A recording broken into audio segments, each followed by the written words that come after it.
Séance enregistrement. Dans le studio de l'entreprise WebSource, Sophie traduit l'information en langue des signes.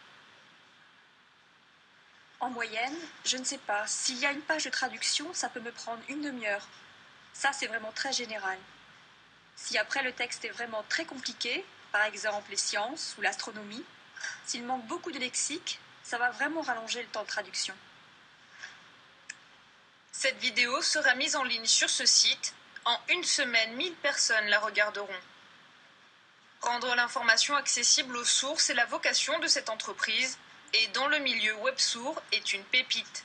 35 employés, 2 millions d'euros de chiffre d'affaires et une croissance à 2 chiffres. Son histoire remonte à 1995. Cet homme, Jacques Sanglas, s'est battu comme un lion pour que les sourds aient accès à l'information. 80% d'entre eux sont illettrés, 60% sont au chômage. En 2004, le site websource.org est lancé avec succès.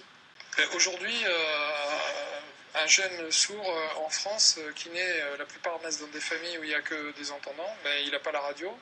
Tant qu'il n'apprend pas à lire, il n'a pas le journal. Quand il regarde la télé, il n'a que les images, puisqu'il ne peut pas accéder au sous-titrage. Et du coup, il est complètement décalé par rapport à l'information de ce qui se passe dans la société. Et donc, l'idée de créer une télévision qui s'adresserait, un média qui s'adresse aux sourds, c'était une façon de remplir un manque. Rapidement aussi, des services sont développés, comme ce téléphone. Désormais, il est possible d'appeler un sourd. Bonjour, ici le centre relais téléphonique et vision. Je voulais traduire pour une Dans le visiophone, une interprète traduit oralement ce que dit la personne sourde avec les signes. L'entreprise de WebSource à l'appareil. À l'autre bout du fil, l'interlocuteur répond et l'interprète traduit en sens inverse. La première fois justement que je passe un coup de fil, normalement l'interprète qui lui va avoir la personne au téléphone va dire « Bonjour, je suis un interprète, je vous appelle d'une plateforme ». Et du coup, assez souvent, la personne entendante finalement raccroche parce qu'elle croit que c'est un robot qui l'appelle, etc. Et là, du coup, l'interprète rappelle en lui disant « Ne raccrochez pas, etc. » Je vous explique.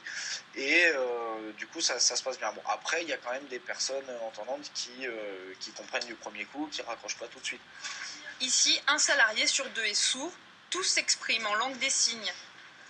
L'entreprise est dite d'utilité sociale et ses projets ne manquent pas. Des avatars qui signent en 3D, un vrai média en langue des signes ou encore une filiale sur Paris.